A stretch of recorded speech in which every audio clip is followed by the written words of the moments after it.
दृष्ट्वा तु पाण्डवानीकं व्यूढं दुर्योधनस्तदा आचार्यम् उपसंगम्य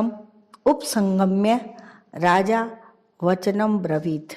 जिस समय दोनों सेनाएं युद्ध के लिए खड़ी हुई थी, उस समय के बाद संजय यहाँ तदा पद से कहते हैं, कारण कि धृतराष्ट्र का प्रश्न युद्ध की इच्छा वाले मेरे और पांडु के पुत्रों ने क्या किया, इस विषय को सुनने के लिए ही है। दृष्टवा पांडवानीकम व्यूढ़म, अर्थात पांडवों की वज्र व्यू से खड़ी सेना को देखने का तात्पर्य है कि पांडवों की सेना बड़ी ही सुचारू रूप से और एक ही भाव से खड़ी थी, अर्थात उनके सैनिकों में दो भाव नहीं थे, मतभेद नहीं था। उनके पक्ष में धर्म और भगवान श्री कृष्ण थे। जिसके पक्ष में धर्म और भगवान होते हैं उसका दूसरों पर बड़ा असर पड़ता है। इसलिए संख्या में कम होने पर भी पांडवों की सेना का तेज था और उसका दूसरों पर बड़ा असर पड़ता था। अतः पांडव सेना का दुर्योधन पर भी बड़ा असर पड़ा, जिससे वह द्रोणाचार्य के पास जाकर नीति युक्त गंभीर वचन बोलता है। राजा दुर्योधन को राजा कहने का तात्पर्य है कि धृतराष्ट्र का सबसे अधिक अपनापन दुर्योधन में ही था। परंपरा की दृष्टि से भी युवराज दुर्योधन ही था। राज्य के सब कार्यों की देखभाल दुर्योधन ही करता था। धृतराष्ट्र तो नाम मात्र के राजा थे, युद्ध होने में भी मुख्य हेतु दुर्योधन ही था। इन सभी कारणों से संजय ने दुर्योधन के लिए राजा शब्द का प्रयोग किया है। आचार्यम उपसंगम्य, द्रोणाचार्य के पास जाने में मुख्यतः 3 कारण मालूम देते हैं। पहला, अपना स्वार्थ सिद्ध करने के लिए, अर्थात द्रोणाचार्य के भीतर पांडवों के प्रति द्वेष पैदा करके उनको अपने पक्ष में विशेषता से करने के लिए दुर्योधन द्रोणाचार्य के पास गया। व्यवहार में गुरु के नाते आदर देने के लिए भी द्रोणाचार्य के पास जाना उचित था। तीसरा कारण यह है कि मुख्य व्यक्ति का सेना में यथा स्थान खड़े रहना बहुत आवश्यक होता है, अन्यथा व्यवस्था बिगड़ जाती है। इसलिए दुर्योधन का द्रोणाचार्य के पास खुद जाना उचित ही था। यहाँ शंका हो सकती है कि दुर्योधन को तो पितामह भीष्म के पास जाना चाहिए था, जो कि सेनापति थे, पर दुर्योधन गुरु द्रोणाचार्य के पास ही क्यों गया? इसका समाधान यह है कि द्रोण और भीष्म दोनों उभय पक्षपाती थे, अर्थात वे कौरव और पांडव दोनों का ही पक्ष रखते थे। उन दोनों में भी द्रोणाचार्य को ज्यादा राज्य करना था, क्योंकि द्रोणाचार्य के साथ दुर्योधन का गुरु के नाते तो स्नेह था, पर कुटुंब के नाते स्नेह नहीं था, और अर्जुन पर द्रोणाचार्य की विशेष कृपा थी। अतः उनको राजी करने के लिए दुर्योधन का उनके पास जाना ही उचित था। व्यवहार में भी यह देखा जाता है कि जिसके साथ स्नेह नहीं है, उससे अपना स्वार्थ सिद्ध करने के लिए मनुष्य उसको ज़्यादा आदर देकर राज्य करता है।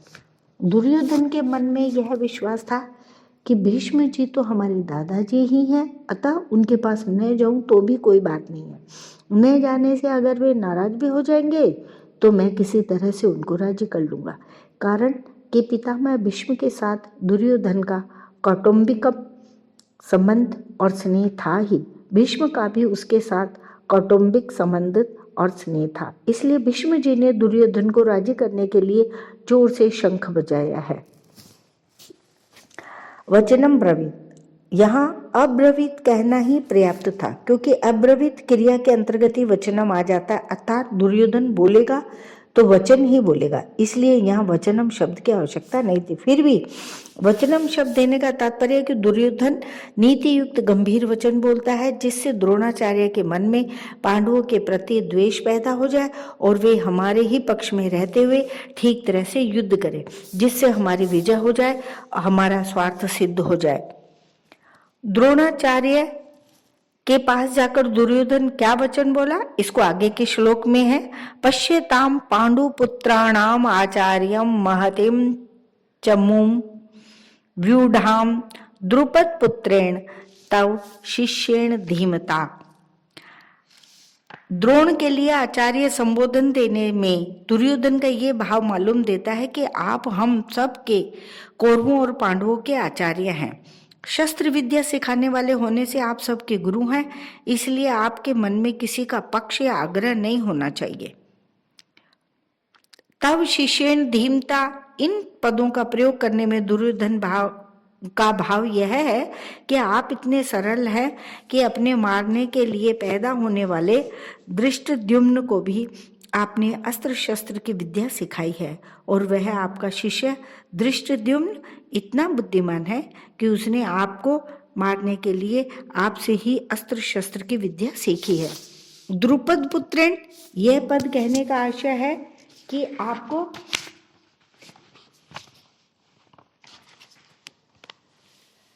मारने के उद्देश्य को लेकर ही द्रुपद ने याज और उपयाज नामक ब्राह्मणों से यज्ञ कराया, जिससे धृष्टद्युम्न पैदा हुआ।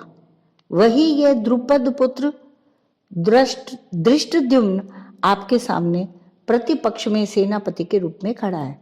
यद्यपि दुर्योधन या द्रुपद पुत्र के स्थान पर धृष्टद्युम्न भी कह सकता था, तथापि द्रोणाचार्य के साथ द्रुपद जो वैर रखता था, उस वैर भाव को याद दिलाने के लिए दुर्योधन या द्रुपद पुत्रेण शब्द का प्रयोग करता है कि अब वैर निकालने का अच्छा मौका है।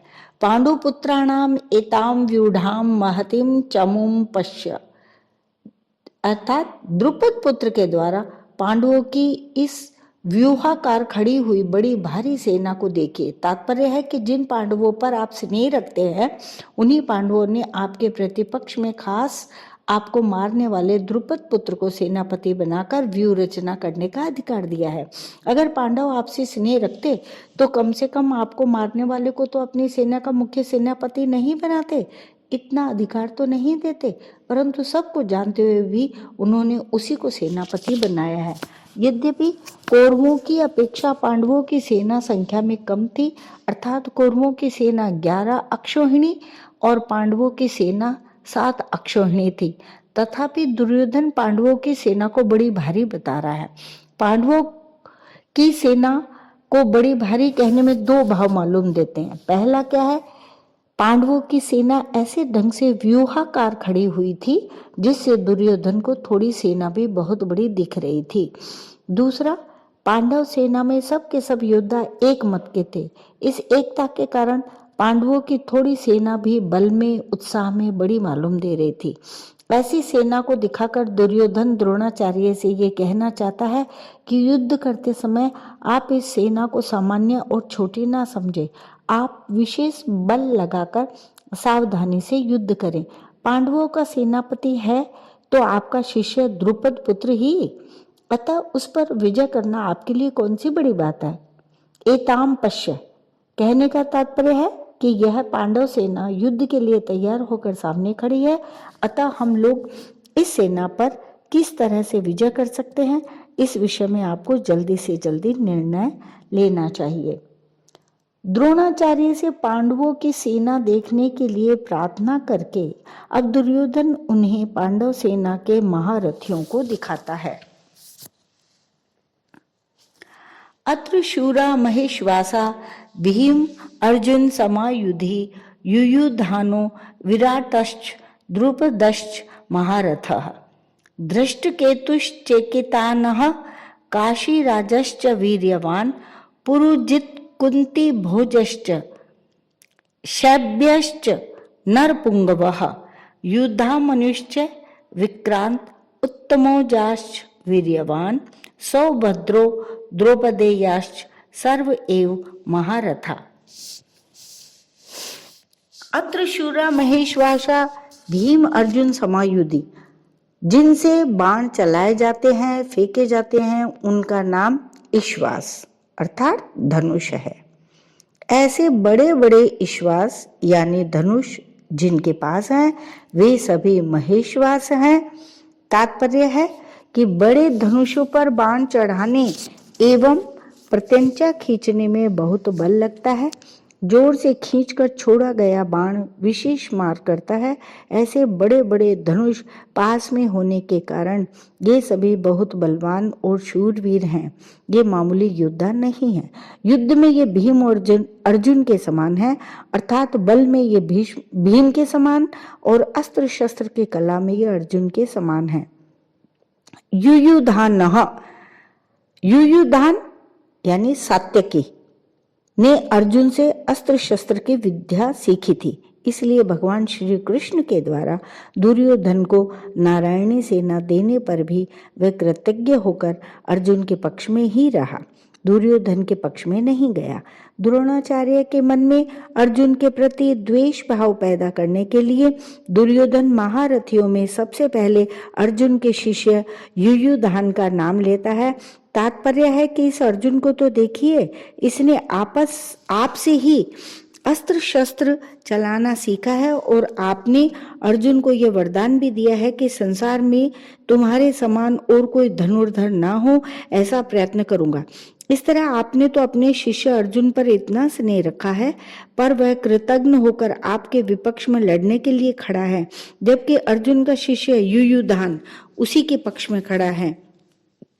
युयुधान महाभारत के युद्ध में न मरकर यादवों के आपसी युद्ध में मारे गए थे।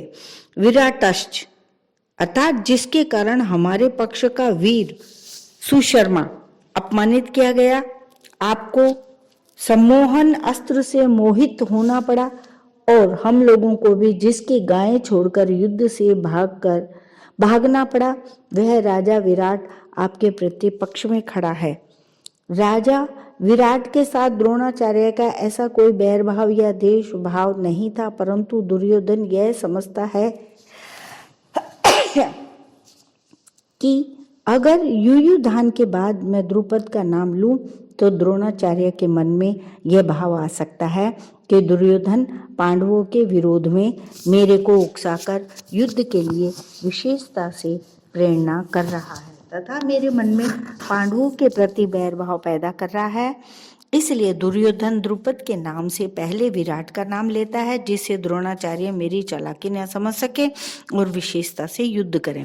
राजा विराट उत्तर, श्वेत और शंख नामक तीनों पुत्रों सहित महाभारत युद्ध में मारे गए। द्रुपदश्च महारथा अर्थात आपने तो द्रुपद को पहले की मित्रता याद दिलाई, पर उसने सभा में यह कहकर आपका अपमान किया कि मैं राजा हूं और तुम भिक्षुक हो, अतः मेरी तुम्हारी मित्रता कैसी, तथा बैर भाव के कारण आपको मारने के लिए पुत्र भी पैदा किया। वही महारथी द्रुपद आपसे लड़ने के लिए विपक्ष में खड़ा है। राजा द्रुपद युद्ध में द्रोणाचार्य के हाथ से मारे गए।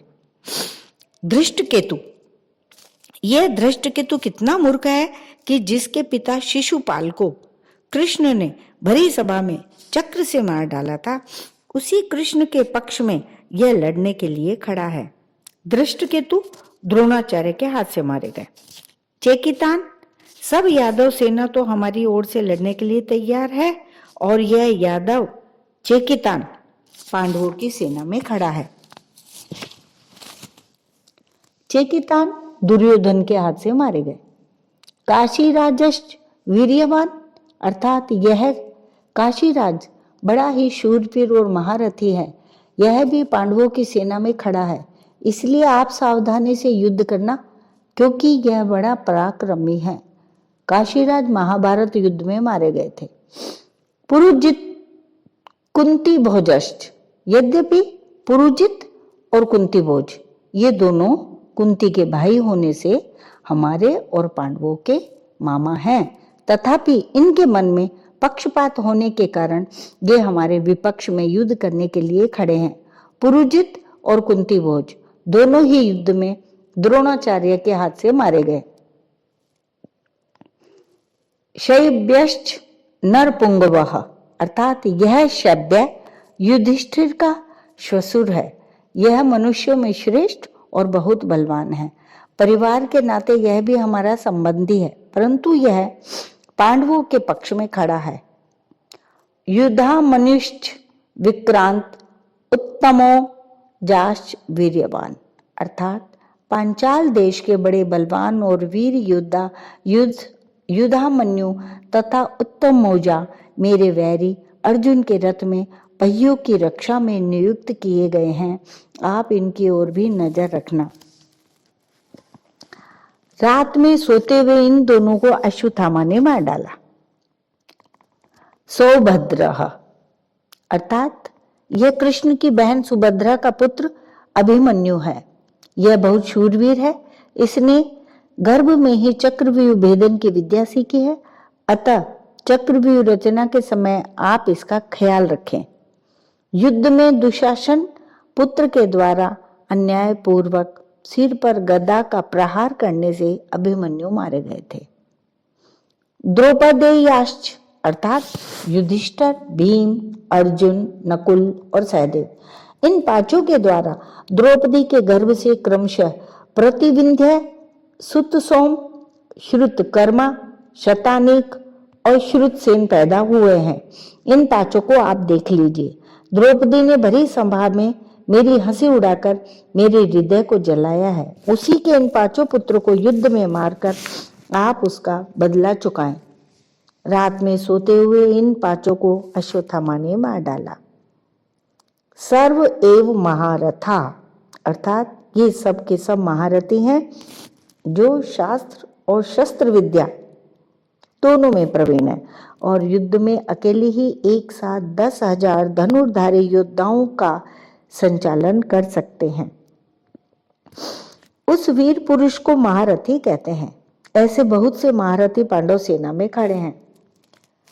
संबंध क्या है? द्रोणाचार्य के मन में पांडवों के प्रति द्वेष पैदा करने और युद्ध के लिए जोश दिलाने के लिए दुर्योधन ने पांडव सेना की विशेषता बताई। दुर्योधन के मन में विचार आया कि द्रोणाचार्य पांडवों के पक्षपाती हैं ही, अतः वे पांडव सेना की महत्ता सुनकर मेरे को यह कह सकते हैं कि जब पांडवों की सेना में इतनी विशेषता है तो उनके साथ तो संधि क्यों नहीं कर लेता। ऐसा विचार आते ही दुर्योधन आगे के 3 श्लोकों में अपनी सेना की विशेषता बताता है। जय श्री कृष्णा।